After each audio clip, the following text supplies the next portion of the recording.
for Laugh Lab StoryMasters to begin.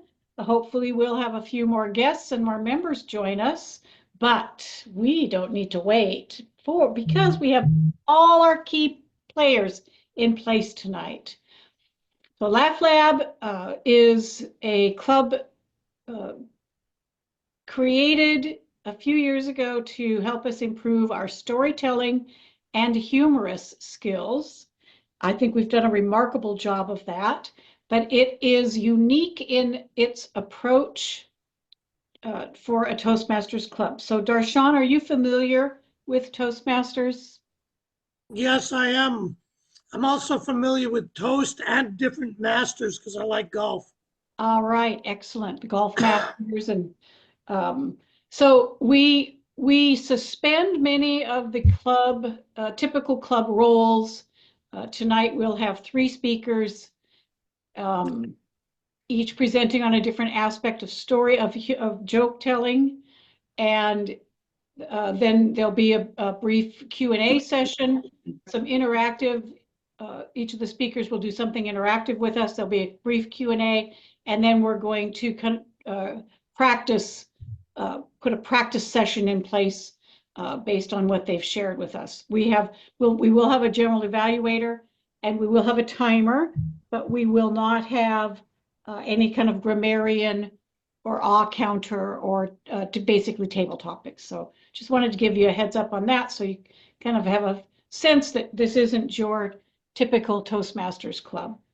Well, I actually appreciate all of that because it gets right down to it and it makes it have a lot more fun, and all the formalities, are gone, and then everybody can learn something better. Right, yes. So let me begin by Emmy. I just did an intro to the club. Here's our club president, Emmy. Glad you could make it too. But let me get down to, so Emmy, we do not have our general evaluator. I know you don't have a role tonight, and since Cheryl is not here yet, would you serve as general evaluator? You're asking me? Yes, you, Emmy. Okay. You'll have All right. 5 minutes at the end of the meeting. All right. Perfect. Yes, I will, Lee, in just a moment. Let me first ask Cynthia, what will the speakers see on your timing device? Okay, can you hear me? Yep. Yeah. All right. When they get the speakers, will have 15 minutes, and when they hit 12, I'll show the green. When they hit yellow, 13, I'll show the yellow, and at 15, I'll show the red. There's an audience participation, and it's 3 to 5 minutes. At 3, I will show the green, 4 the yellow, 5 the red. I believe there's 5-minute break between each speaker. Is that correct? Correct. And so I'll just I'll show the red at 5. So everybody, or do you want me to do the 3, 4, 5? Just red at 5 for the breaks is fine. Okay. Then there's a 10-minute question and answer. Green at 8, 9 yellow, 10 red. And then I will show the red at 8:15, and we'll have 5 minutes for the general evaluation. Awesome, thank you. And you'll report out at the end of the meeting. And yes. Excellent. And Cheryl, just to let you know, Emmy will serve as general evaluator. Okay, great, thank you. So, yep, no worries. We're all good to go then. I think we all know what our roles are. We've all got our timing. So I'm going to get this meeting started. My name is Mary Morrison. I'll be serving as kind of the, I will be the MC for tonight, playing varied roles throughout this. And my first pleasure is to introduce our first speaker, Lee Amatangelo, who has been a Toastmaster for 33 years. There are not many people I meet that have been a Toastmaster more years than I have, but Lee is one of them. Yep, champion. He is a 2-time semifinalist in the World Championship of Public Speaking. He is a professional storyteller who belongs to the Storytellers Association of California. And still, sadly, Lee neither owns a goldfish nor a hamster. Please give a warm welcome to distinguished Toastmaster Lee Amatangelo. Lee. Thank you very much, Mary. Thank you very much, Laugh Lab StoryMasters, and our most welcome guest, Darshan. I have a 5-minute preamble, Cynthia. I'm going to talk a little bit before I get into my presentation. I'll let you know when the presentation starts. I probably won't take the 5 minutes, but tonight we are going to do a workshop on comedy. And as we know, the name of our clubs is Laugh Lab StoryMasters. We've done several workshops on storytelling. We're going to do comedy/humor tonight. There's a marriage between storytelling and humor. Humor cannot be done without storytelling, as we will see tonight as our 3 presenters do their presentation. And as we talked about in storytelling, it's always enhancing of your story to include humor. Tonight, I want, as we go through the evening, I want every member in this club to pick 1 of 3 actions to do after this meeting, and you will send that action to our VP of Education, Mary Morrison. I want you to either do a 5-minute open mic at a comedy club, and several of us will do that. We'll all go together.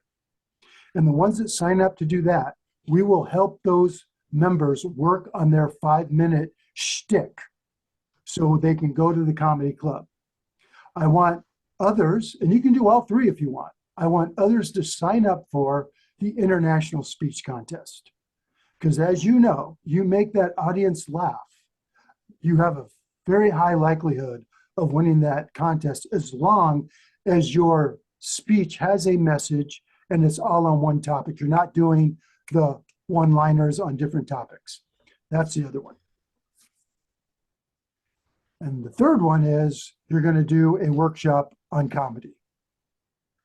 I'd rather you do one of the first 2. I'd really like to see every member of this club do all 3. If we want to market this club, the best way to do it is to lead by example.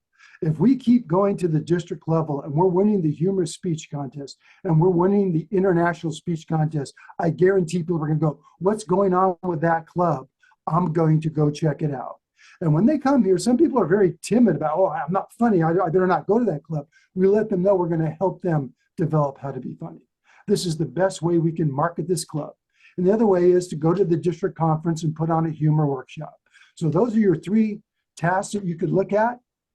Pick one of them, so let Mary know. And somewhere near the end of this year, we're all going to go to the comedy club on open mic, the Comedy Underground, whatever it is, downtown Seattle, or I don't know if Tacoma has something, but we're going to go as a team. And we're going to pipe in Helen with our phone. She's going to be on the phone while we're showing the scene. Okay, so the whole club's going to go. That's my preamble. Be thinking about tonight what you want to do, because you're going to be given homework assignments as we go through on how to be comedic. And I'm telling you now, if you want to be funny, you have to get serious about it. You have to get seriously funny. And we're going to do that. So we can go ahead and start now, Cynthia. I'm going to go ahead and do my PowerPoint here. Let me get it going.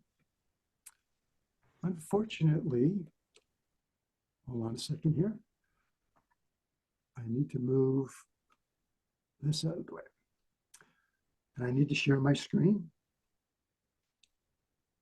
And I'm going to, okay, let me know when you guys can see my screen. Can you see my screen?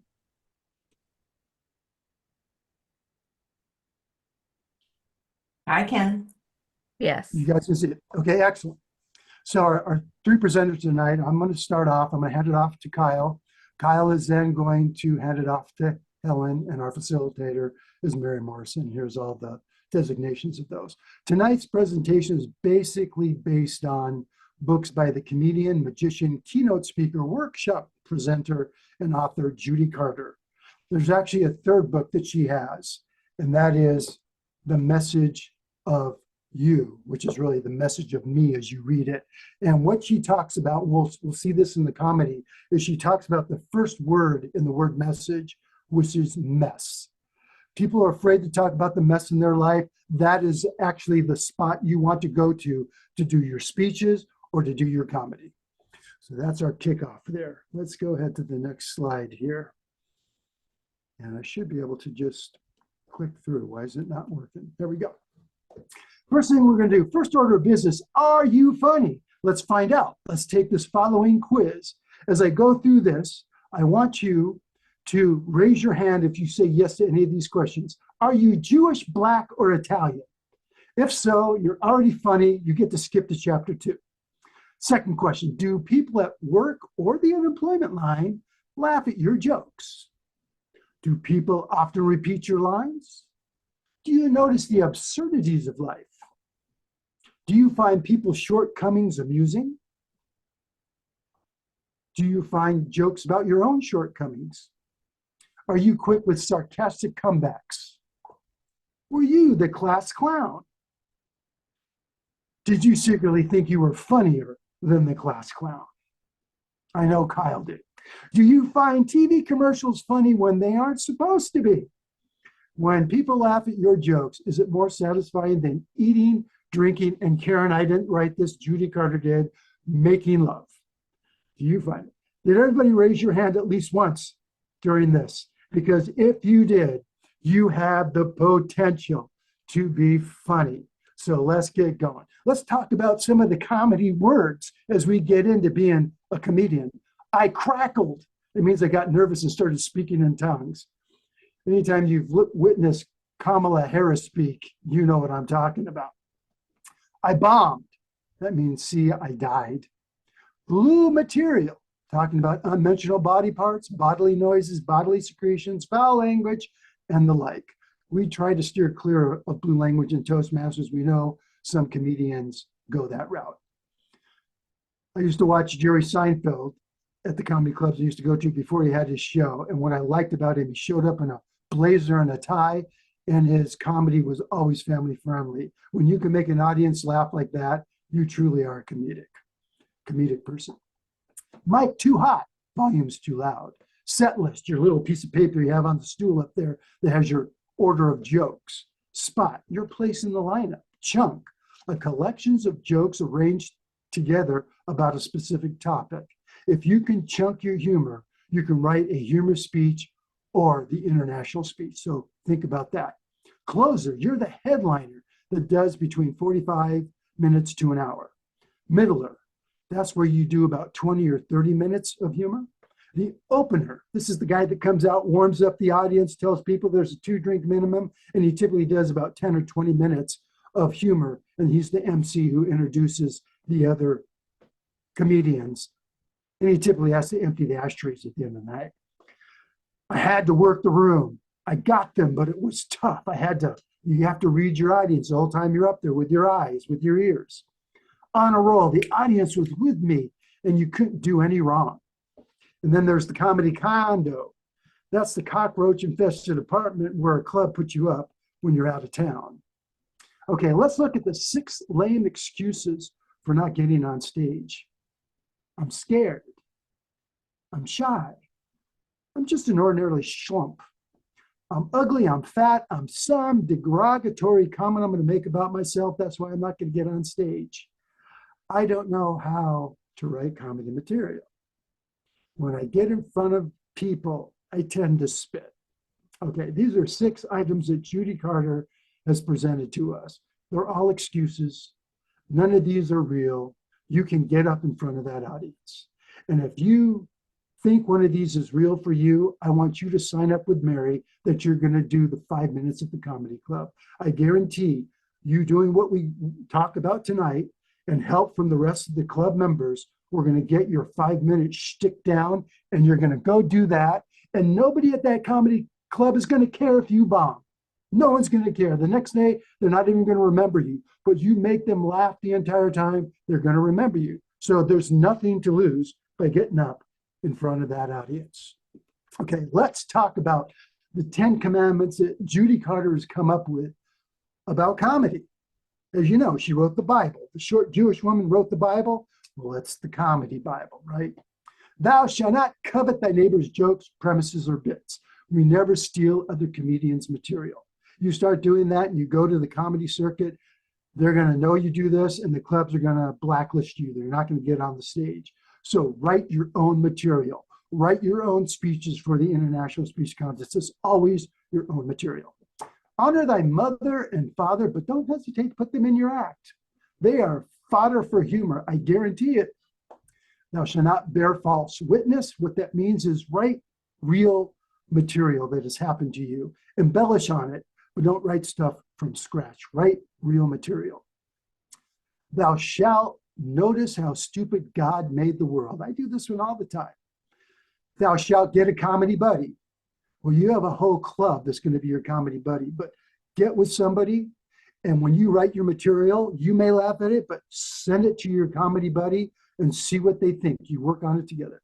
Thou shalt choose a comedy writing day and keep it holy. Write at least 15 to 30 minutes, one day out of the week. If you're really serious about this, do 15 to 30 minutes every day. And you'd be surprised how much you improve as a comedian. Go to the gym every day and see how much your body changes. Don't just go once a week or twice a week. The same thing applies. You can cultivate your mind as well as your body. Thou shalt carry around a pad and pen at all times. How many times have we heard this in our Toastmaster clubs about how to write speeches? It applies to any type of writing you're going to do. Keep that pad and pen with you at all times. Thou shalt not skip any of the exercises in part 1. If you do not have the Comedy Bible, I strongly encourage you go on to Amazon and buy it.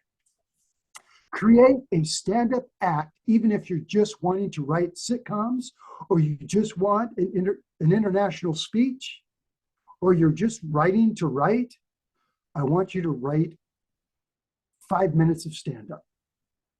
And as you can see how funny Judy Carter is, her 10 commandments don't have that 10th commandment. If you noticed it's not there, then you are a comedian in the making. You've noticed the weird in the world. Okay, let's move on here. Let's get to the beef of what I'm going to talk about today, and that is the joke structure. And Kyle and Helen will probably build off of this as well. The joke structure is simple. Topic plus attitude plus premise is the setup. The setup is the serious part of the joke. It's not funny, but it's the most important part of the joke. And you must enunciate every word so the audience gets that setup. And as we learned in Toastmasters, get to the point, make your setup as short as you possibly can. Don't lose your audience in the big, long setup. Keep it as tight as you can. Okay, so you pick a topic. Topics are about something. Where have we heard this before? Our speeches are about something. They have a message. The message is the something. Judy Carter's book, The Message of You, there is a message. The something is the message. So you pick out your something, your topic. Now, the next part I want you to memorize. It is the attitude. Be very serious and unfunny as possible when delivering the setup, but give it energy and direction to the topic. Topics must be connected to an emotion or attitude. And here are the 4 basic attitudes. And I've created it into an acronym called WISH. I changed one of Judy Carter's, and we'll get there. What is WISH? The wish to address a question, right? You always want to ask a question. You know what is weird? You know what is idiotic? You know what is scary? You know what is hard. And as you see, I changed the word stupid to idiotic. They mean the same thing, but now you have an acronym WISH to remind yourself of this. And if you go look at other comedians do their little shtick on YouTube, you'll see them do this technique. You know what's weird? You know what's weird? You know what's scary? You know what's hard? They do this. So let's pick a topic, kids. So you're going to start off with your setup is, you know what's weird about kids? They don't want to work. That's right. Kids today graduate college and they don't want to work. And if they do work, they want to work in their pajamas. Think about a future president. One of these kids becomes future president. Some days the kid works. The other days the kid works in their pajamas all day long. I'll tell you, the Lincoln bedroom will not have gotten as much action as this kid is going to give it, except for maybe when Bill Clinton was president. Okay. I wrote that one. So it's not funny. It's not a Judy Carter original, but it gets the point, right? What's weird, what's idiotic, what's scary, it gets you thinking about your topic. And then you do the premise. And the premise is your opinion, your hit, your slant, your spin, a point of view. You know what's weird about kids? They don't want to work. So here comes the premise. But if they do, they want to work in their pajamas. Can you imagine future presidents of the US? So there's a complete setup. And then the humor was the Bill Clinton line, unless you're a Bill Clinton fan. Now, what comes next after the setup? We have the punchline. There's act out. Here is where you actually get physical with your comedy. And you're going to not just tell them, you're going to show them. So you have the act out and you have the mix. This is the funny part of the joke. It's the punchline, as we all know. The act out, you're going to take what you just said in the setup, and as you begin to do the punchline, you start acting it out. Don't tell us, show us. The best way to create an act out is to get yourself into the comedy zone, cut loose, perform the situation verbally as well as physically. Don't write out your act outs, because now they tend to seem too literary that you've actually written them. You have the mix.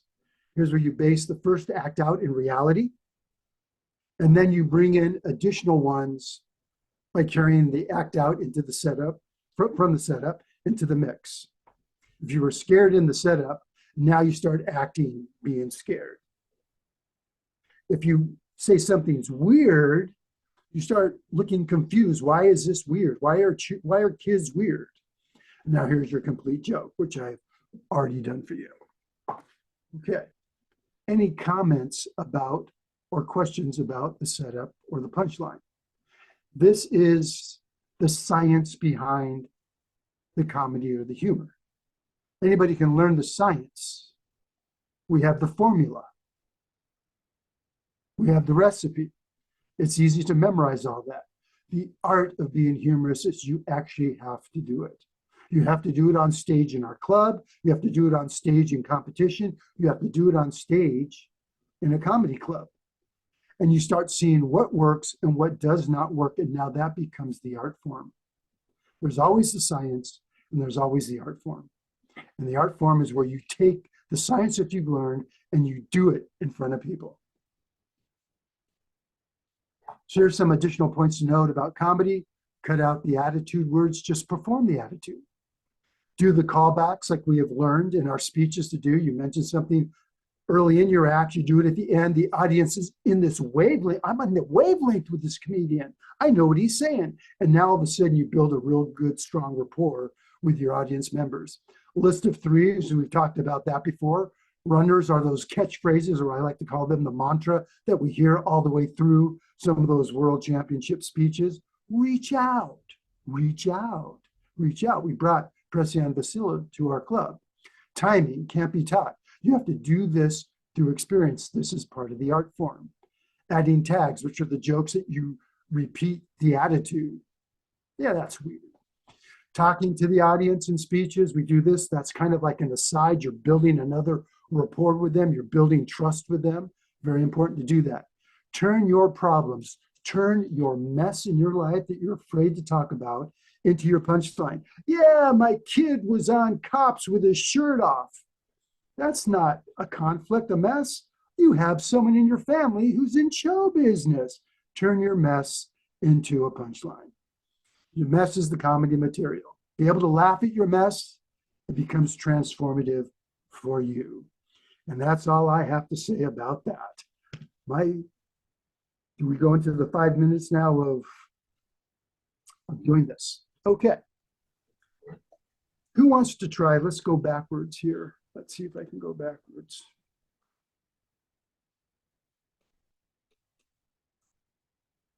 Okay.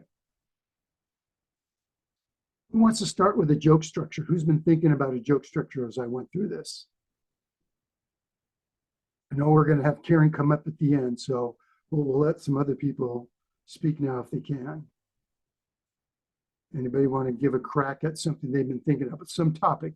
Come up with a topic, Emmy. What's a good topic? I've got a. This is Kyle, go ahead. One of the things I've been pondering is the topic of my weight when I was young. Okay. Weight is a perfect one. We've seen many comedians do that. Louis Anderson, Jim Gaffigan, they talk about their weight. Mm-hmm. And if you come and actually Jim Gaffigan recently, as I've seen him, has gotten very skinny. So, but it used to be his story, right? And one of his punchlines is this: after his shows, the audience members would come in, Jim, you're not that fat. And then later, people would come up to him and say, Jim, good show. Okay? There we go. But yeah, okay, so weight's a good one because people identify with that. Kyle, what's hard about being fat, Kyle? Well, what's weird is having my dad warning me not to get fat when I wasn't fat. Okay. That's what's weird. Okay. Because I wasn't fat as a little kid. I was thin, but I wasn't fat either. Build on that. How would the audience laugh at you being fat when you were a kid? What can you do to talk about that? I haven't figured that out yet. Okay. So Jim Gaffigan talks about it's hard to dress when you're fat. He's all dressed and he's got his clothes. He goes, right here, I'm wearing an untucked shirt, right? Because somebody once saw me all tucked in and they said, don't do that. Okay. So he laughs at how he's dressed, right? And he uses his dress as part of his whole comedy routine. Mm-hmm. So I could add some things like what's weird about thinking or being told you're fat almost when you're not. Like they're always buying you clothes that fit what they think your image of yourself is. You end up like, everything is for somebody 3 times your size. Three of your friends could fit in that. Right. So and maybe you did or something, right? Yeah. Well, that's great, Mary. That's actually a prop you could bring to your act is like, look at this shirt I received. And they see that it's like a circus tent and it's way bigger than your body. So that would be funny. That'd be very funny. Yes. People thinking you're actually fatter than you really are, which I guess is sad that, but people find that funny. Okay. So those are some good. I had a thought about one. I haven't really developed it yet, but it was like it was really weird. I spent some time with my sister and she said to me, we got to take you shopping. And why? Well, because you're supposed to lead with your boobs. You're leading with your tummy. We need to go buy you some good bras and some shirts so that you look like you're leading with your boobs instead of your tummy. And, just kind of like, I'm used to walking like this. Okay. And she wanted me to walk like this.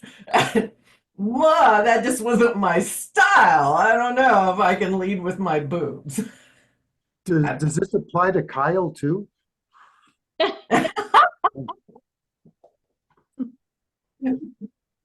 Okay, those are good. So what you first do is you come up with a topic. You pick one of the 4 attitudes. What are the 4 attitudes? Weird, Keep going. idiotic, Scary. scary, and hard. Okay, who wants to say them again without looking at the screen? Weird, idiotic, Weird, scary, and hard. idiotic. Okay, and what's the acronym? Wish. Yes. Okay, good. All right. Come up with a topic, Cynthia. Topic that you think about. You've talked about your sisters. Maybe there's something there with sisters, family, right? Oh, there's always something to do with sibling rivalry. Okay, sibling rivalry. What's weird about sibling rivalry, Cynthia? And what do you find Uh, hard about it? You come up with the attitude. it's hard knowing where you fit in and who you are amongst your family and friends.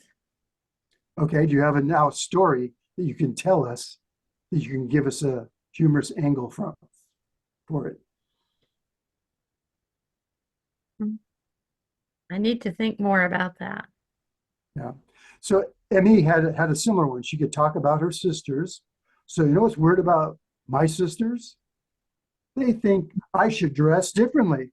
And here's their, right? And so that's how it would have worked for Emmy, her idea. Okay, I think we're good. I think we can go on and to the next step. We can either take a 5-minute break or go on the call. How do you want to do it, Mary? We can take a 5-minute break. Gives me a chance to get things set up for the next thing. Okay. And people meanwhile can be thinking about, so here's something to think about.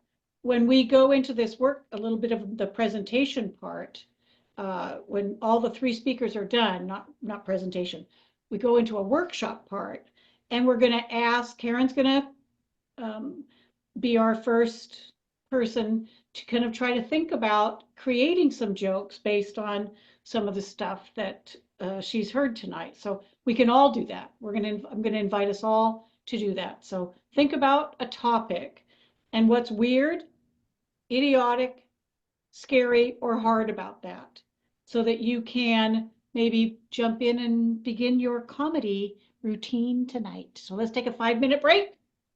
You could be writing things out, doing anything you want. So next speaker, how important is one's nature in the creating of and telling of jokes? Answering this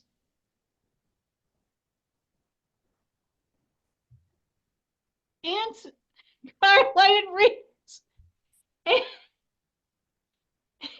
Answering this question and giving us some homework to do and discussing being your authentic jokester, please help me welcome Kyle Hall, being your authentic jokester.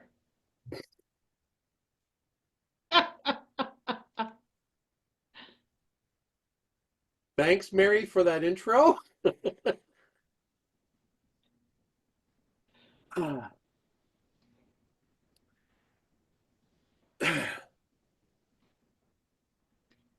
One of the things that I didn't know when I joined Toastmasters, I came here to learn public speaking. I didn't come here to learn evaluation. I didn't come here to learn leadership. I came here to learn public speaking because I knew it would serve me in my career. Well, one of the things I did not know at the time was that public speaking is really the art of learning to be yourself and to learn to have conversations, to be yourself and to be conversational in front of larger and larger groups of people so that you can talk to 3,000 people like you talk to one. If you read Judy Carter's Bible, and if you accept her premise, the art of learning to be a comedian is learning to see yourself honestly, to look at yourself, to take the things, sometimes the things that are most painful about who we are or about our background, and reframe it and put it out in front of the world. So, first slide, Mary. Next slide, Mary. Mary? Okay. Now, Lee already mentioned you have to have a comedy buddy. I didn't know he was going to mention that, so I put it in here too. But I'm going to talk a little bit more about it. You need a comedy buddy for several reasons. Now, it could be a single buddy, could be a couple of buddies, could be a comedy team, but you need people you can brainstorm with. You need people who are going to encourage you. You need people you can practice with. You need people who are going to give you real feedback. Yeah, that didn't work. And you need people who are going to hold you accountable. So if you say you're going to write 20 jokes a week and you don't write 20 jokes a week, they're going to say, hey, what's the matter? I wrote my 20 jokes. Where's your 20? You need people who are going to do that for you. I can tell you the encouraged part, family may not be the best thing. My wife is always encouraging of me, and I really appreciate that. But I remember telling my parents at one point, hey, I want to become an expert public speaker, and I want to write a book and be a New York Times bestseller, and I want to grow $1 million speaking business. And I was telling my parents that, and my dad kind of looked at me like I was a strange creature, and my mother cocked her head a little to the side, looked at me and said, you can't do that. Well, guess what? My parents are not a part of my support group. That was when they were alive. They weren't part of my support group. Now that they're not, they're definitely not part of my support group. Next slide.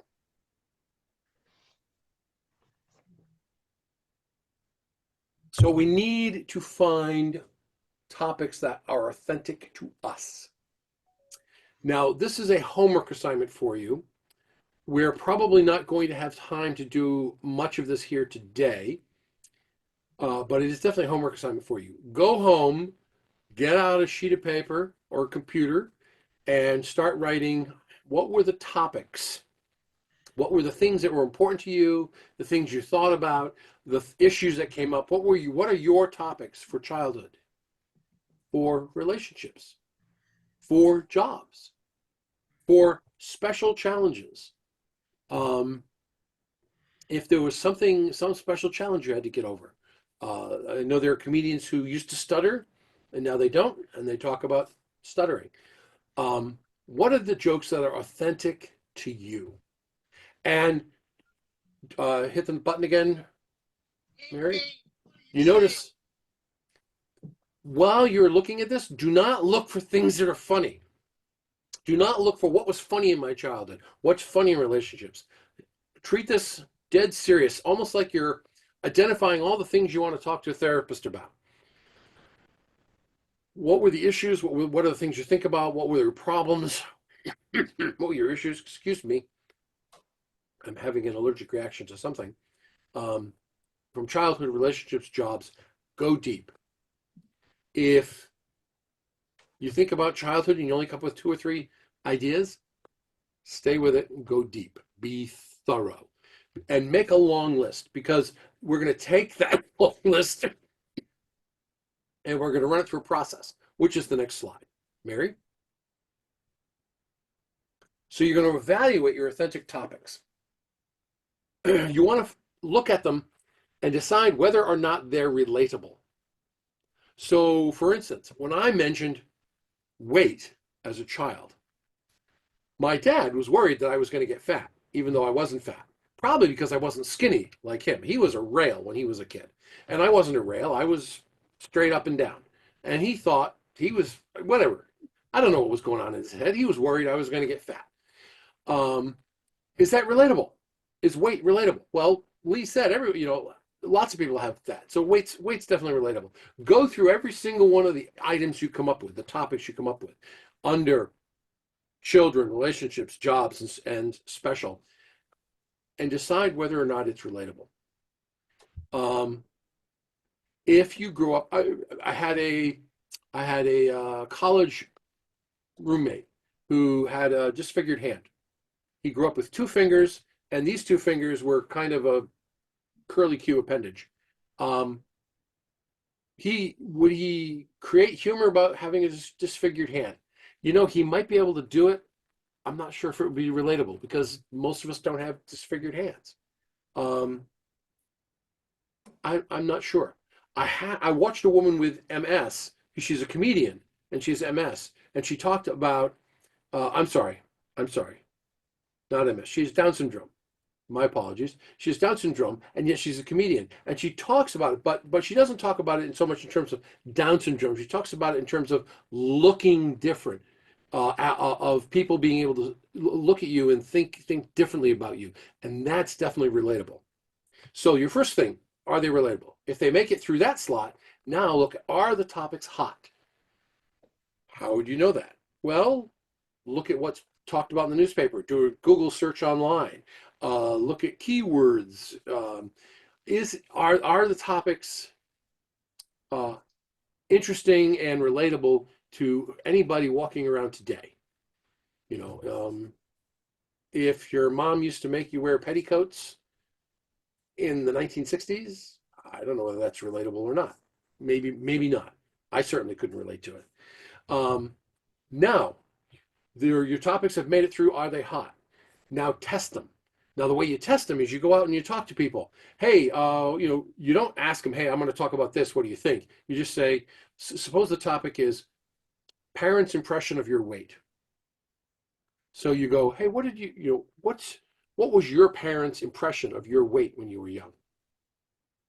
What do you think their impression of your weight was when you were young? And see if you get a reaction. See if they talk. If somebody goes, oh yeah, my mom was always trying to feed me and getting me, trying to fatten me up, and or my grandmother was always trying to shove food in my mouth. And if you get any kind of reaction at all, it's, and you get that from 3 or 4 people, okay, you tested it. It's relatable. Now, and none of this has had anything to do with writing jokes. Now, once they've made it through stage 3, you sit down with your comedy buddy and you start trying to write some jokes. You start going through the process. You add the attitude, you add the premise, and you come up with the joke part, and trying to make them funny. But let's take this a step further. Next slide, Mary. You want to find your comedy persona. And I didn't really understand this until I was struggling with a problem. You guys have heard my Clueless speech where I'm talking about learning to relate to young women from 6 to college age, and being clueless. And you also heard my secret decoder ring speech, which is about my relationship with my wife and I. And I was thinking, well, they're both about relationships with women. I should be able to merge these things into one topic. And I could not think about I couldn't figure out how to do it. And I played with it in my head for months and months, and I couldn't figure it out. And suddenly, when I was doing this reading on persona, I realized, oh, of course I can't figure out how to make it work. The 2 speeches have different personas. One is cluelessness. Man who doesn't know how to deal with women, doesn't understand women, doesn't understand what he doesn't understand about women. The secret decoder ring is, this is a guy who's married and has figured out how to read or understand his wife. Very different persona. So now both personas are true for me. Well, that'll be something I explore later on. You need to think about, what is your persona? And what are the qualities of the joke teller? And it should be you, only exaggerated. Let me give you a couple of examples. Probably the one you may know best is Jeff Foxworthy. He did all the redneck jokes. If you went to your family reunion to find a date, you might be a redneck. Now, that phrase, you might be a redneck, that's the runner that Lee talked about that shows up at the jokes. He would just do a bunch of these things. If you mowed your yard and found 3 cars and a refrigerator, you might be a redneck. So one of the reasons he could get away with that was he grew up in the South. He is, in a sense, a redneck. He took that stereotype and he's playing to it, and he's playing it up. And he does it with his accent. He does it in his delivery. He does it in the way he dresses. Lewis Black, I think he's hysterical. He is angry. He is an angry, very politically aware man.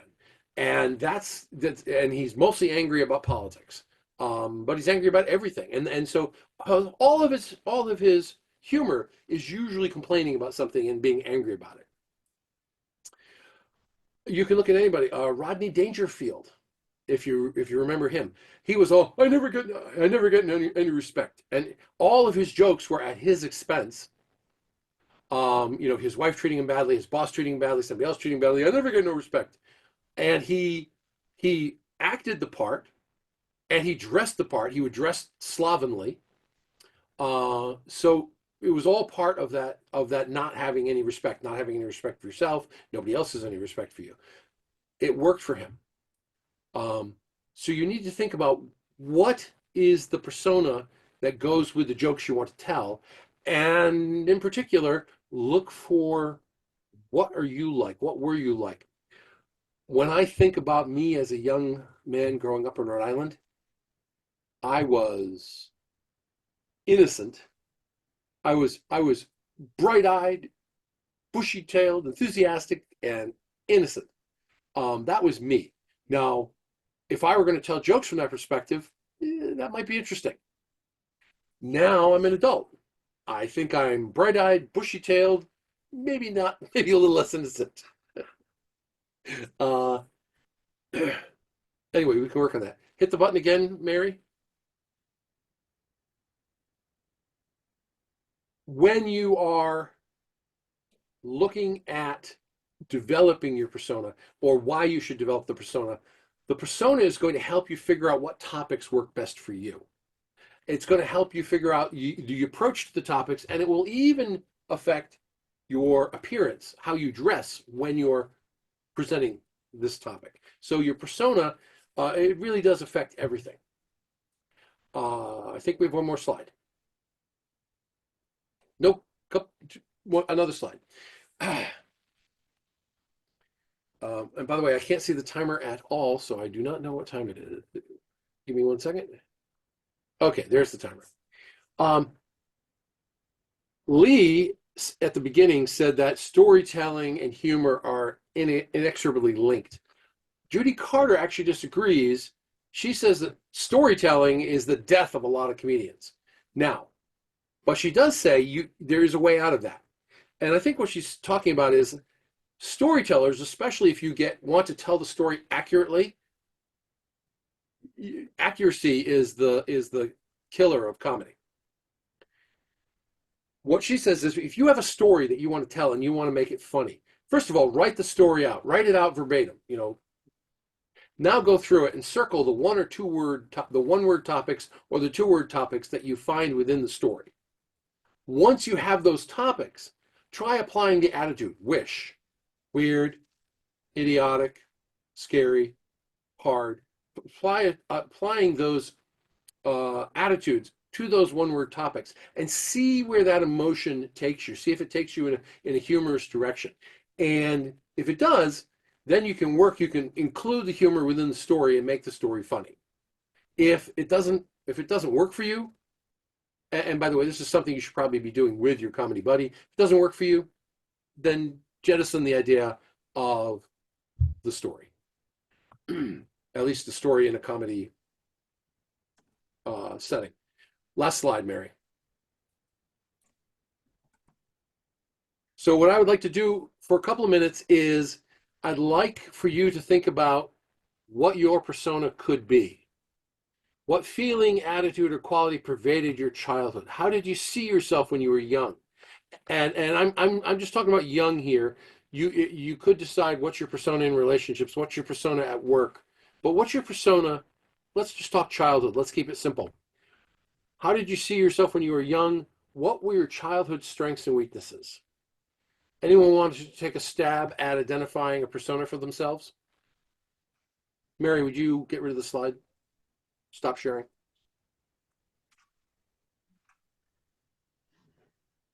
Anyone willing to take a stab at what they were like when they were young? I was a pretty wimpy kid. Okay. Why do you say you were a pretty wimpy kid? Well, I was the class clown. I was picked on by everyone. Everyone knew me. Okay. No one liked me. I was the misfit who didn't fit in with the misfits. Okay. Which is probably why you became the class clown. Without a doubt. Okay. Okay. I could tell you for myself, I didn't understand the effect of this at the time, but my mother delayed me going to school for a year because I was born after January, and I guess if you're born before January, you started, and if you're born after, you waited another year. Well, what that meant was I was a couple inches taller and a few pounds heavier than almost everybody else in my class. It wasn't fat, it was just size. So I was always the big kid in class.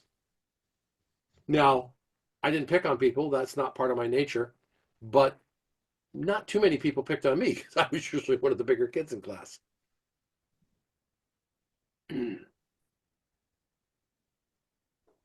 Anybody else? Yeah, mine's similar. My birthday's in December, so instead of waiting, you said after January, my parents started me early, so I was always the smallest kid in class. And after high school, I grew 4 inches, so when people saw me, they were amazed. And the drawback to that was sports. When you're like a year younger than the people in your class, it's kind of hard to play, fit in with the sports because there's such a size difference. So Mm-hmm. that was odd. Yeah. And I had crooked teeth. I didn't get braces until college, so I was totally dorky and small. And now I'm just old, dorky, and small. Right, right. Well, I could, Yeah. Emmy, go ahead. Well, the only thing I can really think about is that we moved every 2 years. That's So tough. the only friends I had were my family. Mm-hmm. And so I always felt like I didn't fit in. I didn't belong there. So that doesn't seem very funny to me. Well, but at this Yeah. stage, that's fine. We're not looking for anything that feels funny yet. We're looking for things that feel authentic, things that are maybe that even have emotional impact for you. If you felt lonely and isolated growing up, that's fine. We write it down. And then later on, we apply the process, which is it relatable? Can anyone else feel lonely or isolated? I bet we all can. Is it a hot topic? Ooh, depression. Depression's a big topic nowadays. So, lonely isolation, I can see that. If you ask somebody, hey, did you ever feel lonely or isolated? This is the test.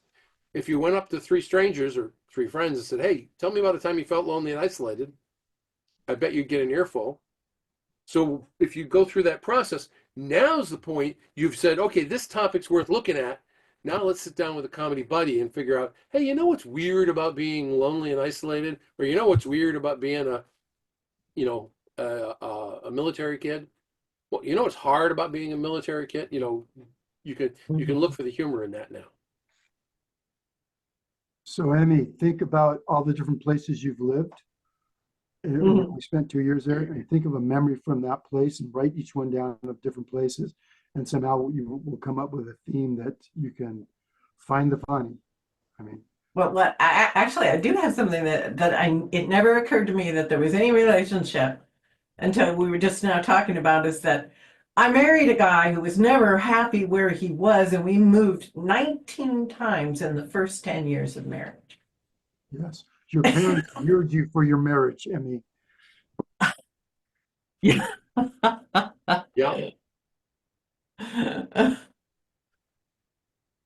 Okay. That's I part think of your humor right there, Emmy, at the end. That's one of your last jokes, is that you kept Yeah. moving. And all of a sudden, but hey, I married a guy that moved. So you were ready for it. Yeah. Good. Yep. I want to go back to what you said, Kyle, about your two different personas. I actually see them being the same persona. You don't understand women, but when you got married, you were forced to understand your wife, and you finally came up with the Dakota ring. So I see it all being a stream, and you could definitely do a whole shtick on that. Thank you. That's helpful. Yeah. I second that. You took the words right out of my mouth. Believe me, it's perfect. They go so well together. Did I really quickly, Kyle, mention mine? Sure. Crippled and useless. Ooh. Wow. From day one up until still now, I still have, it comes into me, but I've changed my life a lot. And that's why I'm writing the book, Turning Cans into Cans, because I'm changing my persona. Sure. Sure. But yeah, crippled and useless. Okay. and very And and very clear throughout my life. Those are the things I remember mostly. right.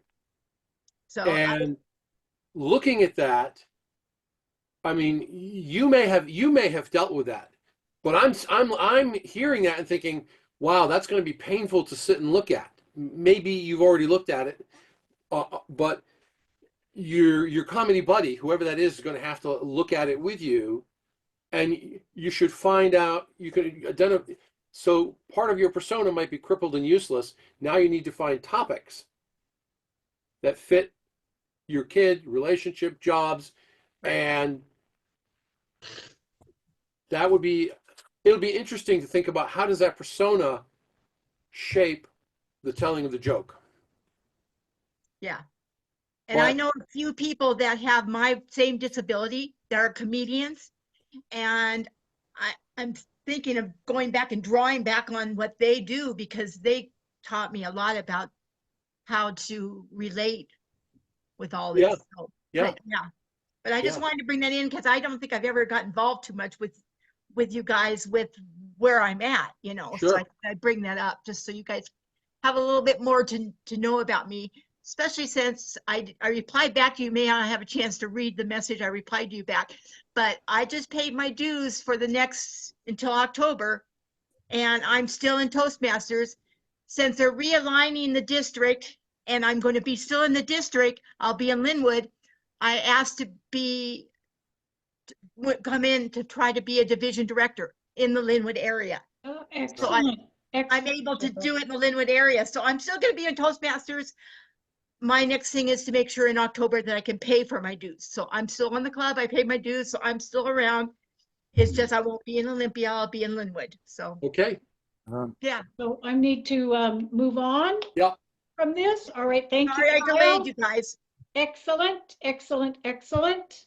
Gives us a lot to think about. We were going to take a 5-minute break. I am going to say if you need to take a break, let's see, make it just a minute. Can you just give me a minute there? So hurry, do whatever you want. I see everybody's hanging around, then I'll move us along. By the way, Kyle, do you know who Josh Blue is? Josh Blue. Yeah, he's No. a comedian with cerebral palsy. Okay. I He's recognize his name. absolutely hilarious. He won Last Comic Standing in 2006. He performs all over the country, and it's all self-deprecating. And even though people might not relate because they don't have cerebral palsy, they can relate to him in the way he tells the jokes. Yep. He is Yep. off the charts funny. There's a guy who I saw 2-3 months ago on Netflix, and unfortunately his name is not coming to me, but he's a African American man in his 60s, I think, maybe 70s, but probably 60s, and he has suffered 2 or 3 strokes, and one of them was serious. I mean, all strokes can be serious, but somewhat debilitating. He limps because of it. He can't use one of his hands very well. It affects his speech a little bit, but he's worked through the speech part, and he did an hour of funny stand-up based on having had a stroke.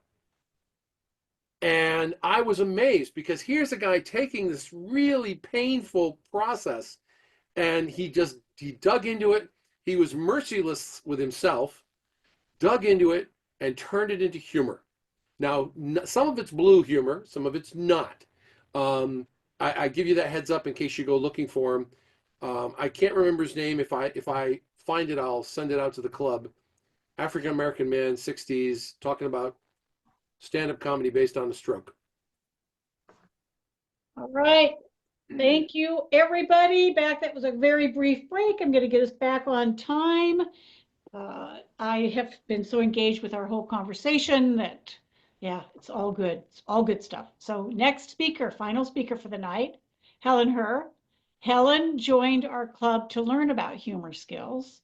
She's living in Shanghai, and tonight she's sharing with us some interesting angles from the East.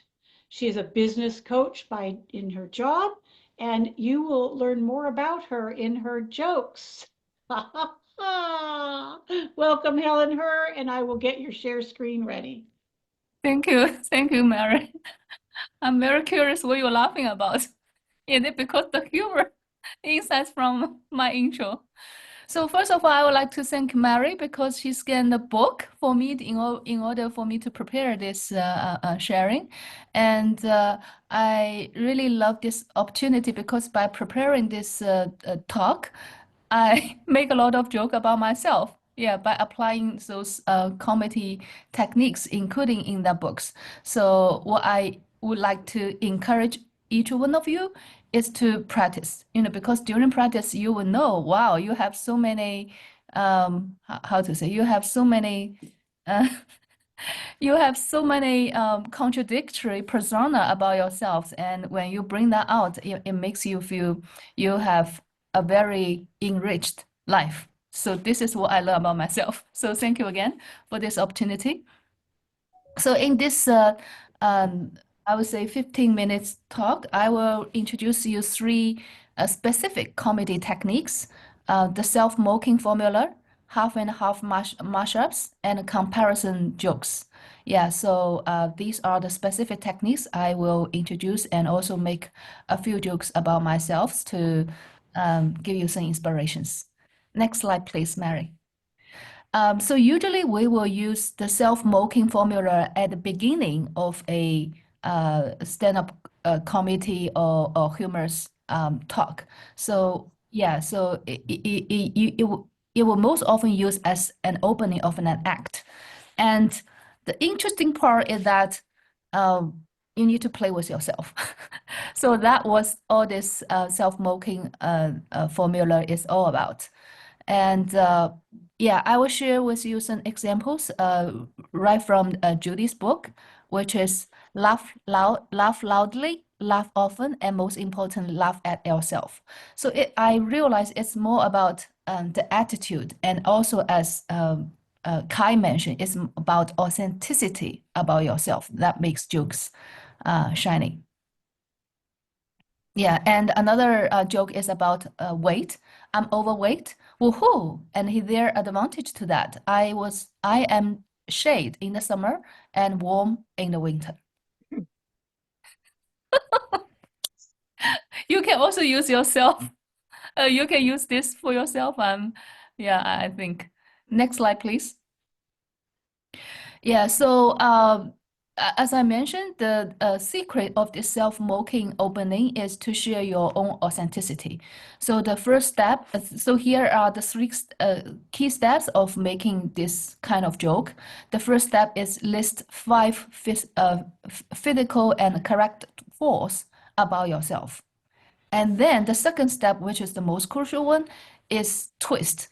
Is putting the woohoo to change the tonality of this physical and character force, and then explain advantages of why explain the advantages of you having this so-called physical flaws. So yeah, and then you will not only show your openness about yourself, and you also will let the audience feel the same way. So in the next slides, I will list my own so-called philosophy flaws. Yeah, thank you, Mary. Go ahead. So this is a lot. I will not read off all. Maybe I can mention the first one. I always think I have this big round face, because in traditional philosophy, people will think if a lady have a small face, and she will be look really great in a photo, and everyone will think, oh, this is she's pretty and she's like movie star. He's has such small faces. So I always worry that I have this big round face, especially when I smile, my face turn into even round. Yeah, so I try to play with my so-called philosophy flaws into my first joke. So, woohoo, I have big round face. Woohoo, there are several advantages. I'm always the first to be noticed in the crowd, and my face My face is like a beacon of the warmth. I never had to worry about finding the right angle for a selfie because with my big face, every angle is my good side. I can get away of wearing smaller size of glasses because my face of obviously provide a more generous face for them. I'm the perfect candidate for any costume party requiring a pumpkin look, just adding a steam, and you will go to go. I have a natural advantage in a snowball fight. My cheeks are like building a storage for extra snowball. Sorry, the letter is a little bit smaller, but I can send you the deck after our meeting. Yeah, so I just want to show you that when you are brave enough to share some of your so-called flaws and play around that, and you will show, oh, there is a silver lining around that, and yeah, people will see you are more open and hopefully funny. Okay, next slide, please. Okay, the second techniques I want to introduce is half and half mashups. Yeah, so this is about combining two aspects of identity. The easy one will be your birthplace, your ethnicity, and your trails. It's like the structure. It will be like I'm half X and half Y, and that means the punchline. Yeah. So there is some typical examples. My dad is from India and my mom is from Japan. So that means I get my sushi at 7-Eleven.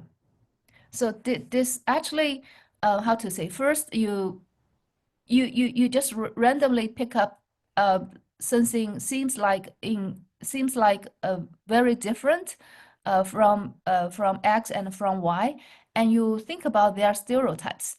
In this first example, the author actually figured out that India people opens many 7-Ups in US, and his mom is from Japan, so of course she would like to feed the family with sushi.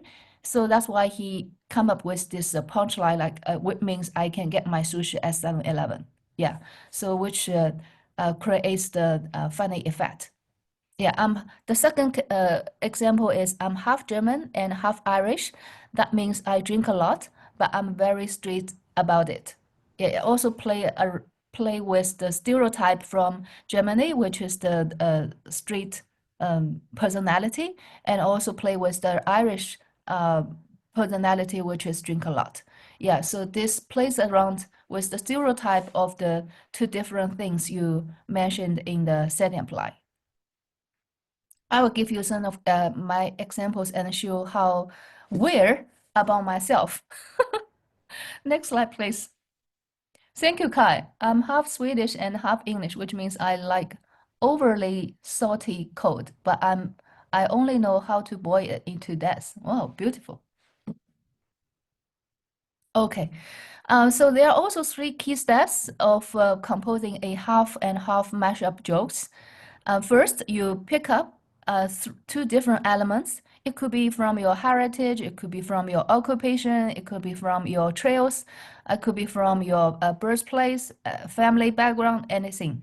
Born in X, live in Y, and former jobs, work in this occupation, and then transit to another totally different field, and also ethical background A and B. So the key step will be identify the stereotypes or the common associations for each element. I think this will be the key, and this will decide on the quality of your final punchline. Let me share with you some examples of myself. And also this play was around the emotion of feeling weird and feeling observed, so which reflect what Lee mentioned in the beginning of our meeting. Mary, can we go to next slide, please? Thank you. Yeah, so here are some of my examples. I highlight into different color because let's read the yellow color. Because the yellow color, I use the same, I would say, same trails, and by applying 2 different committee techniques. for the yellow color jokes, because I want to test, even if I use the same material, but if I apply into two techniques, the first techniques I apply is this half and half mash, and the second second techniques I apply is the comparison joke I will show you later. So maybe let's read the yellow one. Yeah, the yellow one. Number 2 is introverted communication trainer. I'm always an introvert, and then I become a communication trainer. That means I teach charisma and then recharge by hiding in the closet for 3 hours. Yeah, so this is play with my two contradictory characters. And number 3, corporate planner turned failed entrepreneur. I used to plan corporate strategies, and I'm now a solo entrepreneur who missed my goals. That means I'm like GPS that gives flawless directions, but still end up in a ditch. And the fourth one is also about my characters, result-driven meditator. I'm result-driven and practice meditation. That means I will balance your KPI with my So for anyone who practice yoga or meditation, you will know what this sounds means, right? And still judge your lack of inner peace. So that's play with the stereotype of my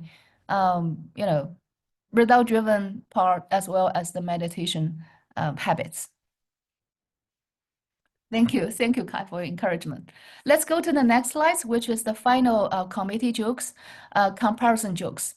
So when I start to learn comparison jokes, I feel it's very similar with half and half mash. So I do deep dive into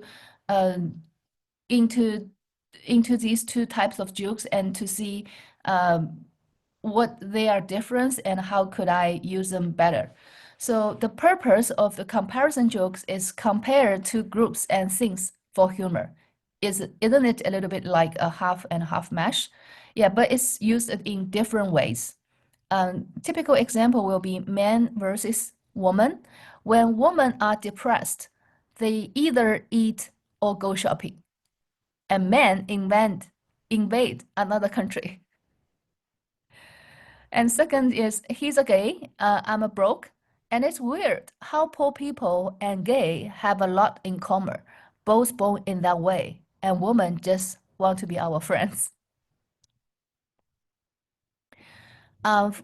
Everyone says, hey, phone addiction is better than alcohol. I don't know. Because they have same side effects. Both are dangerous when driving, and both are what I go to when I am nervous at a party, and both has helped us all sleep with very regrettable people. Yeah, so again, I mean, the crucial part of comparison jokes, as you can see, is also play with the stereotype. So let's go to the next slide, please. Yeah, so it's like pick up two things, but it's better if you pick up two contrasted things, so people can see they are obviously different from each other. And then the crucial part is point out the unexpected similarity and differences by playing into their stereotypes as well. And use this, and third one is usual stereotypes or common experience in connecting these tools. And finally, conclude with a punchline that ties them together in an unexpected way, and always and most often in a irony way. Yeah, so let's see in the next slides how I use this comparison jokes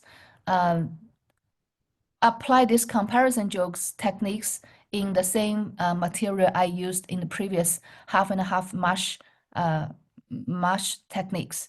For the number 2 result-driven meditator, what I write use this comparison methodology is I'm result-driven and practice meditation.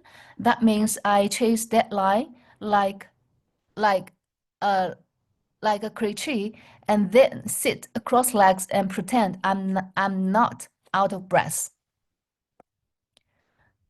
So it's more exaggerating about the different and even the opposite side of the two characters I put forward. And for the number 3, corporate planner turned failed entrepreneur, what I write here is I used to plan corporate strategies, and now I'm a solo entrepreneur who missed my goals. That was the same versus previous jokes. And what I write different using the comparison joke is that means I'm like a chef who burns toast. Sorry, the letter is a little bit small. Who burned toast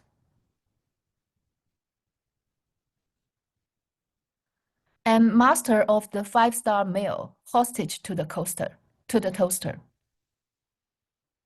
So you can see when applying for this comparison jokes, it create an even more irony impact in the punchline.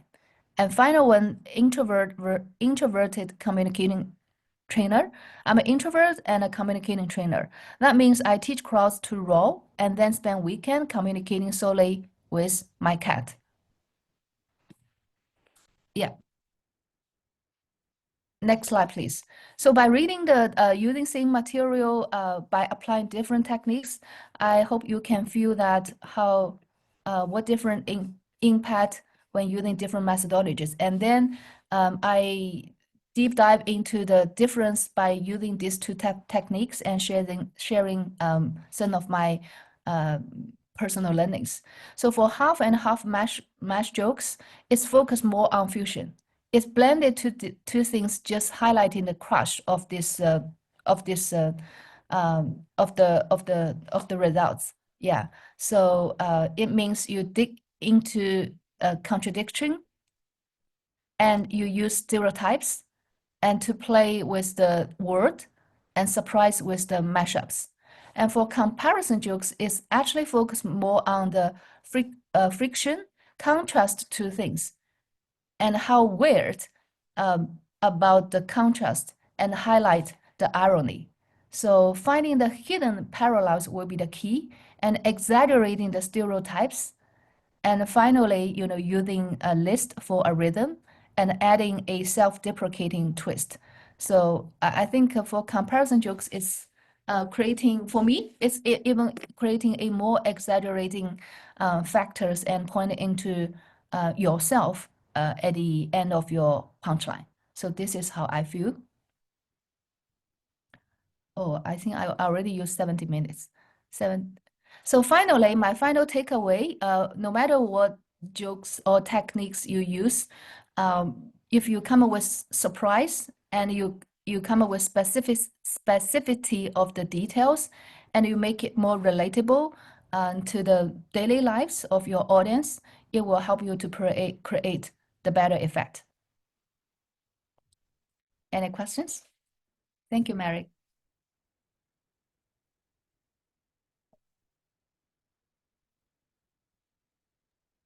Excellent, Helen. Thank you so much. I learned so much. I learned you have a fabulous sense of humor. I love, love, love it. This is, we've heard some stories from you, but this is the real first time I think I've heard so much about your humor. Good job doing all of that. All right, I'm going to keep us moving along because while we've had some great information, we've still got some stuff to do tonight because Karen's been working really hard on putting herself out there, and she's been taking notes on all these things.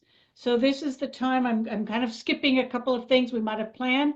That's okay, because I do want to get to this. So Karen is our, what would we call her?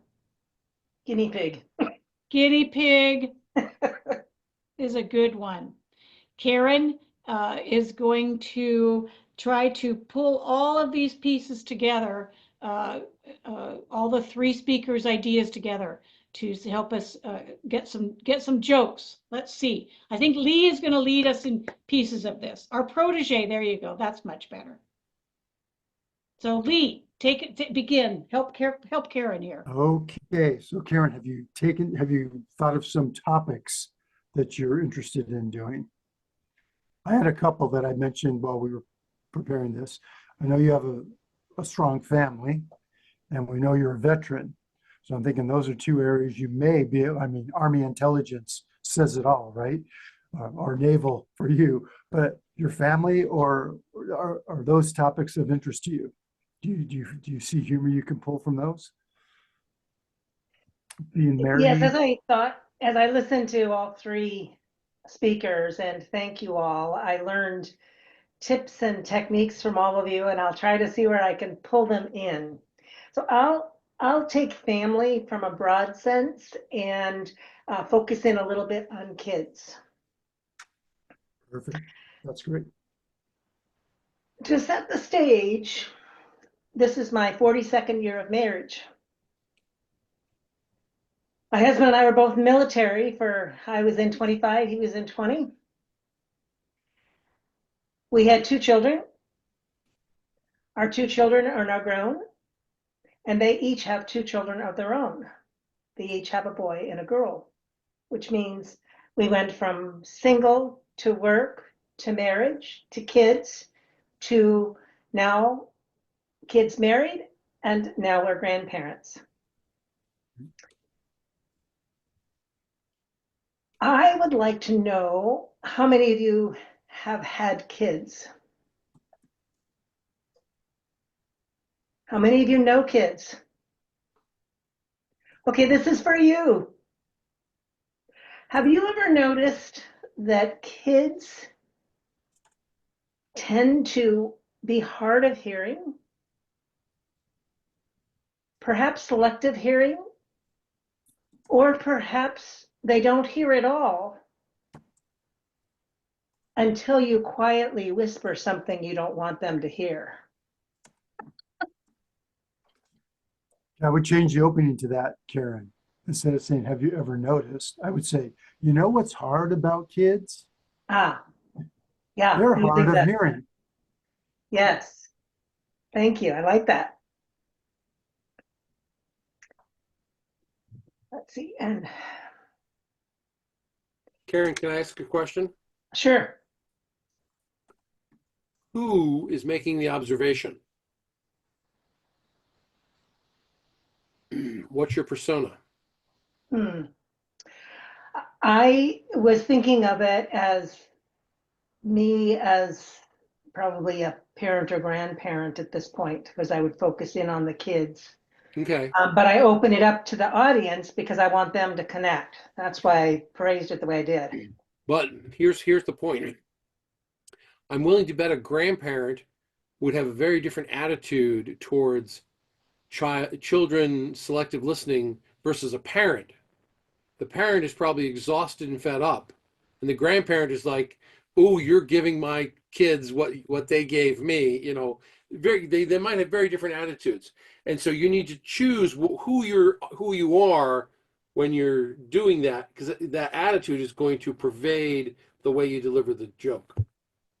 I like that. When I was thinking about it, my thought was my persona would change as I went through the phase. So I would say I was thinking of kind of a joke for each phase.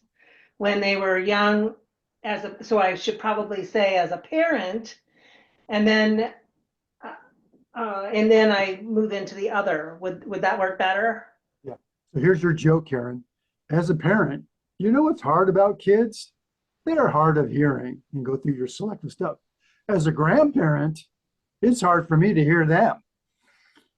There you go. I like that. Yeah, that's good.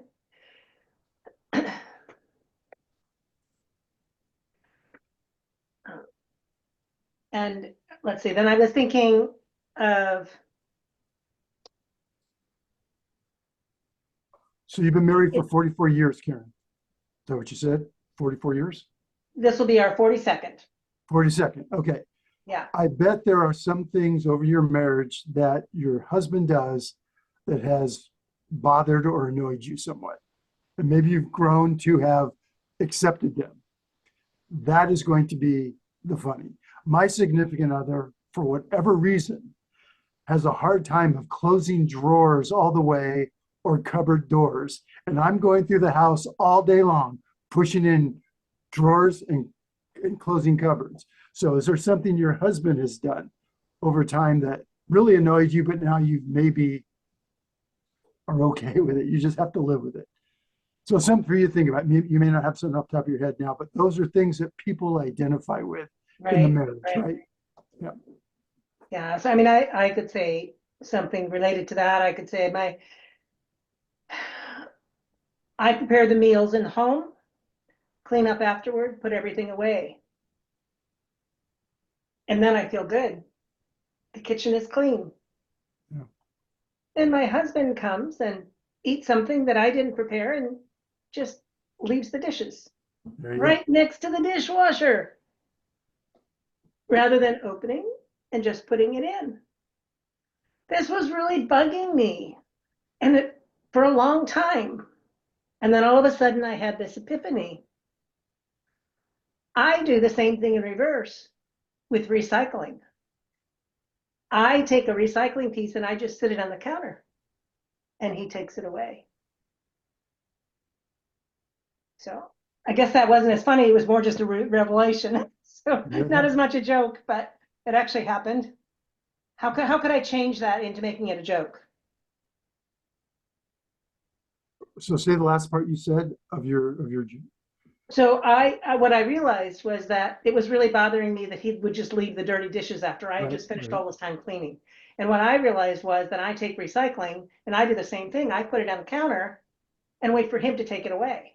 Oh, okay. Rather than me just taking it away. So we're doing the same thing. Mm-hmm. And I didn't realize it. And then all of a sudden it didn't bother me anymore. But that's not, it's really more of a revelation than a joke. Yeah, I think maybe you would say something like subconsciously. I guess I did the same thing. Maybe you're trying to get back at him, but you're not really. But you're doing the opposite. You're taking stuff out of the trash and putting it on the counter, and he's leaving stuff on the counter. Oh, there you go. In the trash, right? So something is there. And Yeah. Mary Morrison would have a joke there too. Her husband would say something like, "Oh, when I change the oil, it takes me a half hour. When Mary changes the oil, it takes 30 hours because she likes to put the oil through the dipstick." Yeah. Right. So there's something there where it's the opposite.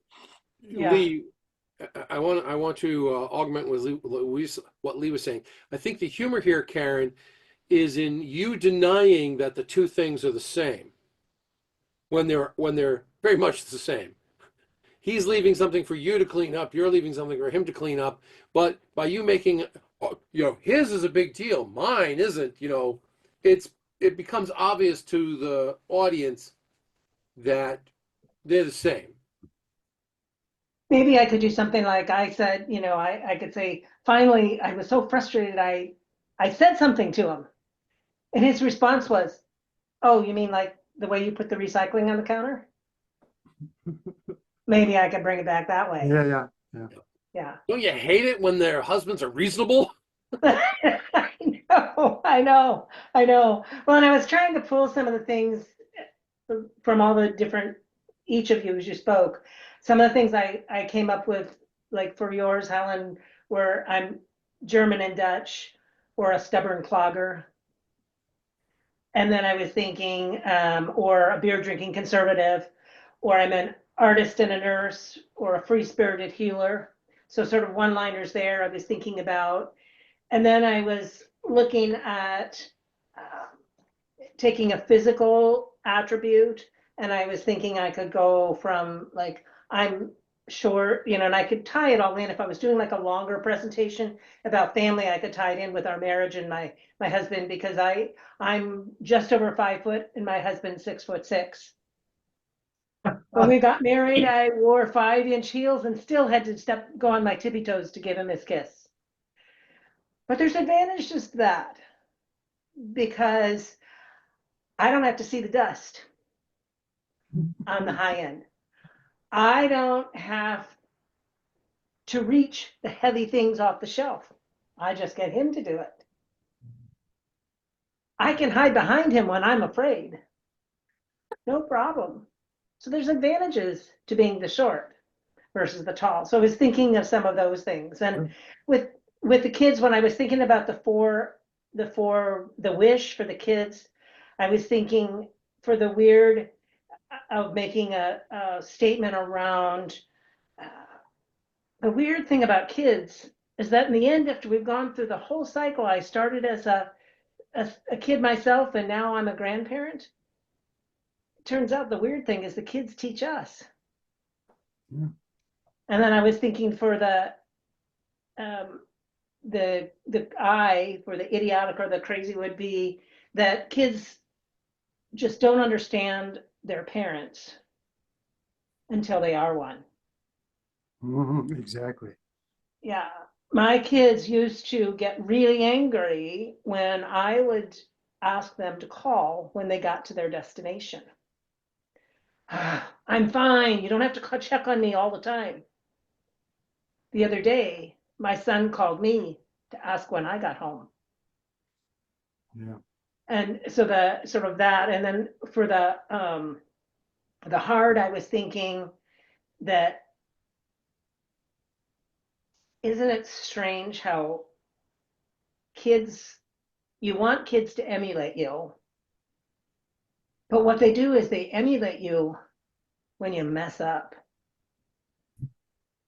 And that's the lesson that we learned. So I was thinking those were some of the things I was thinking about. You know what's hard about children? They think they know everything until it comes time to buy their first car, their first house, or have their first child. Yeah. Mom, yeah. When my son went to college, the first day he calls us up, I need some money. What do you mean you need money? Well, I maxed out my credit card. They want money. First day. A week later, he calls me, Mom, can you tell me how to cook a hot dog? So, and those are true statements, both of them. Son, that's why I sent you to college.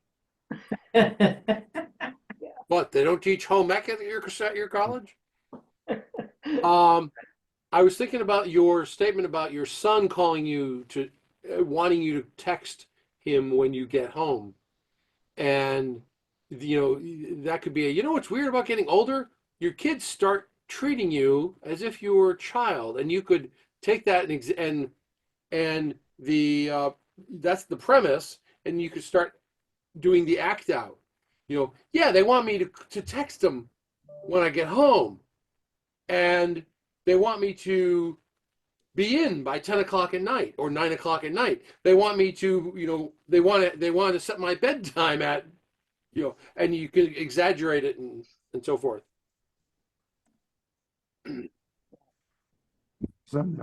I still like your discrepancy in the height of you and your husband. You know what's cool about having a 6'6" husband? He can reach all the stuff at the upper shelves. You know what's cool about being only 5 foot? I don't get to see any of the dust. You know what's weird? I didn't know my husband was bald for 20 years. Yeah, that's a good one.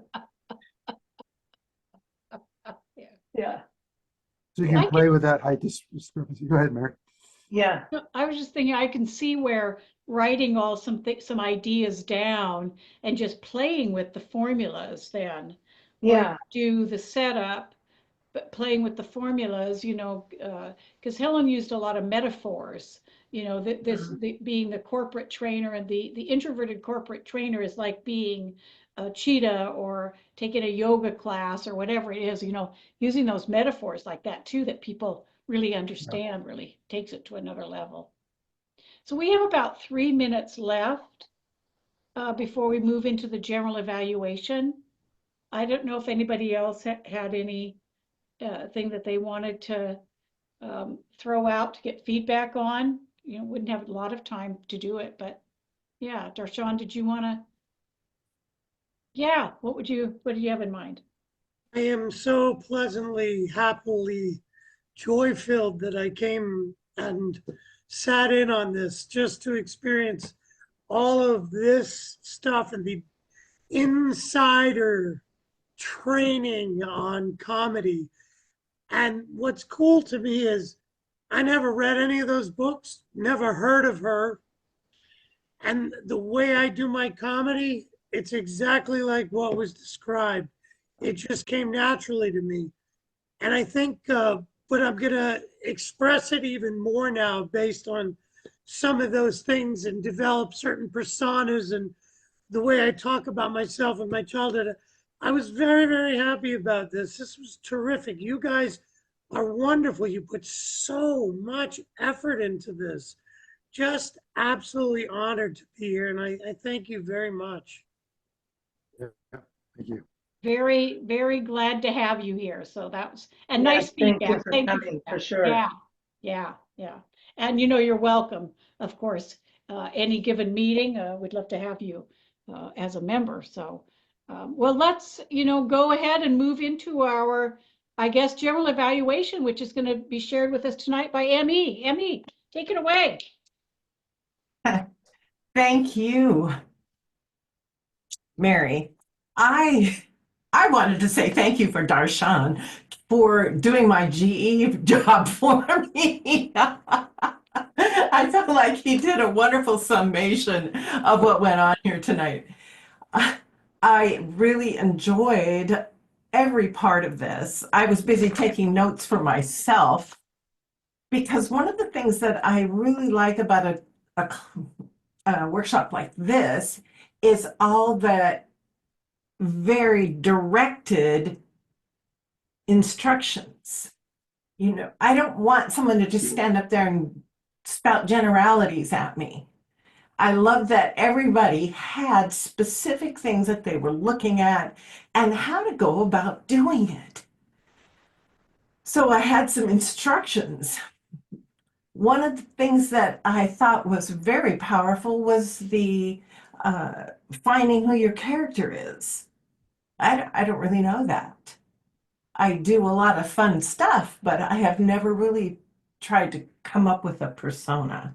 Of course, maybe just who I am is funny, but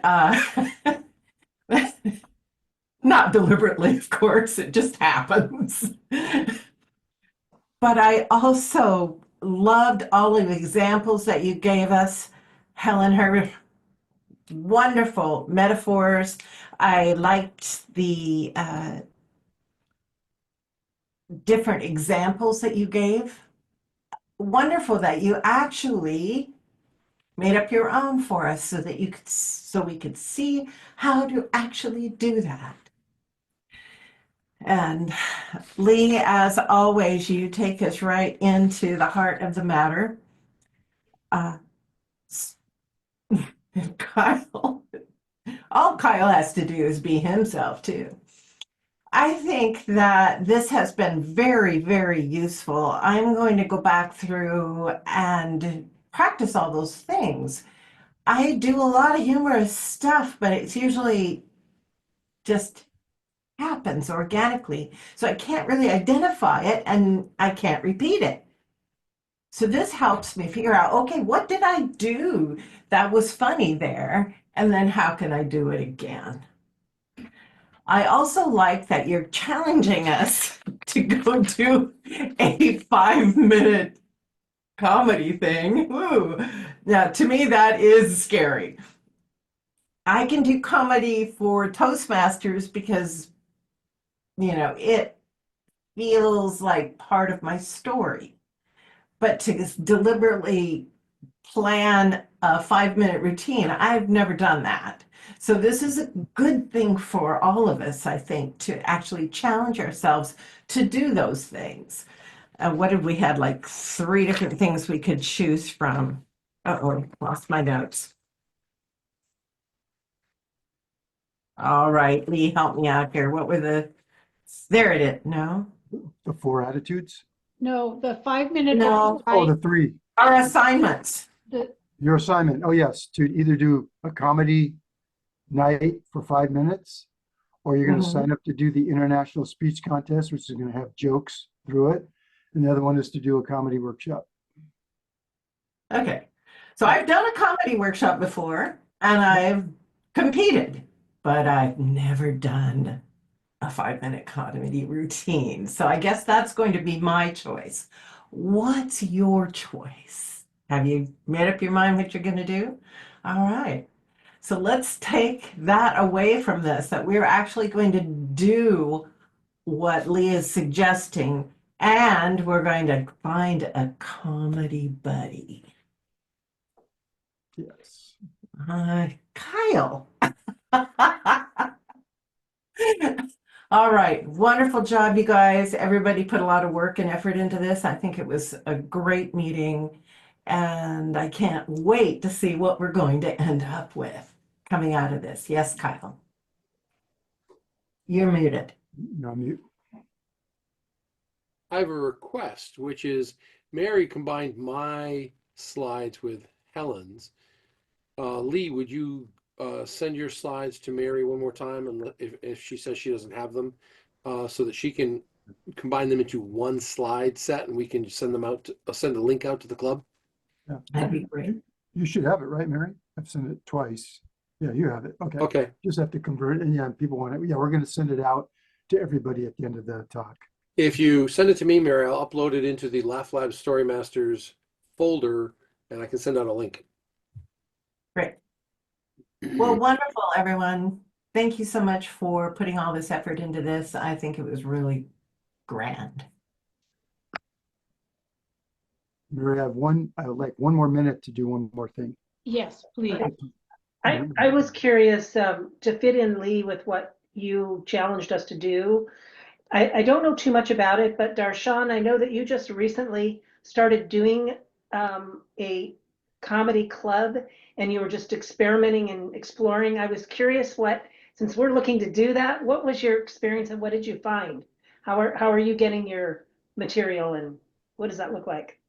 Well, my whole childhood, my whole life is a wealth of material. And the hardest part, because I've been telling jokes my whole life, the hardest part is not telling jokes that I've heard a million times and that are just funny, but just to make up fresh stuff like you guys were talking about. So how was it? The first time for me, it was also nerve-wracking because I could tell you guys jokes for the next 2 hours and not have a single nerve. But like you said, Emmy, to get up on stage where your whole goal is to make people laugh in a whole different environment, it's a really different animal. The first time I was pretty nervous. Let me put it to you this way. When I say pretty nervous, I have a Fitbit. I know it might be hard to see, but it was tracking my heart rate and it had gone up like 80 minutes because I was just experiencing all those fun nerves. The second time I did it, it only went up about 5 minutes. And because I was just comfortable at that point, and it was a completely different routine. I don't know if that helps you at all. You just got to get out and do it.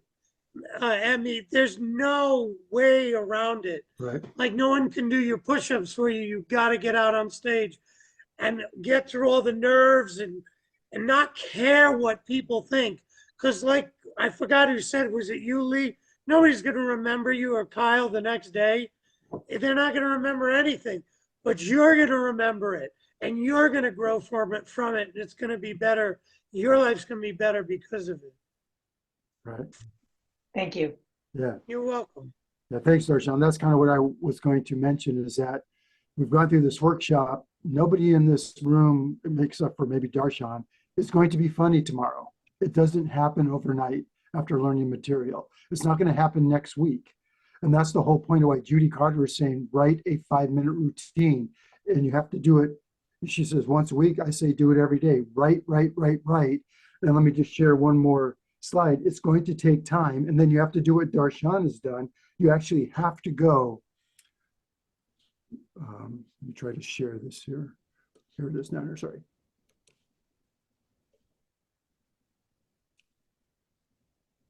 Okay.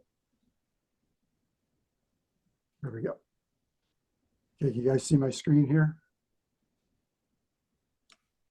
Okay, here's the point. When I teach people how to do speech and I'm telling them to do the international speech contest, I say, if you can make a person laugh at least once a minute, you're gonna have 7 really nice laughs in your speech. If you really push yourself and you make them laugh 2 times a minute, you have 14 nice laughs in that international speech. That's pretty good. Ooh, what if you could make them laugh 3 times in a minute? Well, look at what Judy Carter is saying about laughing, right? She's, you give yourself points for every time that people laugh. And she's saying if you can get 12 to 20 laughs per minute, and I'm coaching people to do about 14 to 21 in a 7-minute speech, think about what 20 laughs per minute would be. 12 laughs a minute, you're making them laugh once every 5 seconds. And she's equating that to big bucks. So this is where it's not going to happen overnight. This is something we have to keep pushing yourself. And I think Darshan now has probably a pretty good set of jokes. He said he can make us laugh for 2 hours, right? So it's not going to happen overnight, but you got to push yourself. And I want to see all of us do something wonderful by the end of this year. We're either going to be speaking on the international stage, or we're going to be doing the comedy club, and we're all going to be there supporting you. You're going to get laughs, you guarantee it, right? We're all going to be in the eyes of no matter if you're funny or not. We're going to laugh and clap because it's infectious. But we're gonna help you. It's going to be good. I think we're on the right track. Back to you, Mary. That's all I wanted to say. Thank you. Excellent. I think Cynthia has a report for us for timing. Is that why your hand is raised, Cynthia? Yes, it is. I want to Excellent. give my report. Do it. Lee came in at 15 minutes and 45 seconds. Kyle, 15 minutes and 30 seconds. Helen, 18 minutes and 41 seconds. And I timed Karen at 15 minutes and 57. Excellent. Well done. Time well spent, everyone, and well managed, because that was a ton of material. So I loved putting this together. It came together beautifully. And I'm so grateful for all of the people that were doing everything. And I turn it to our president, Emmy, to close out our meeting. Over to you, Emmy.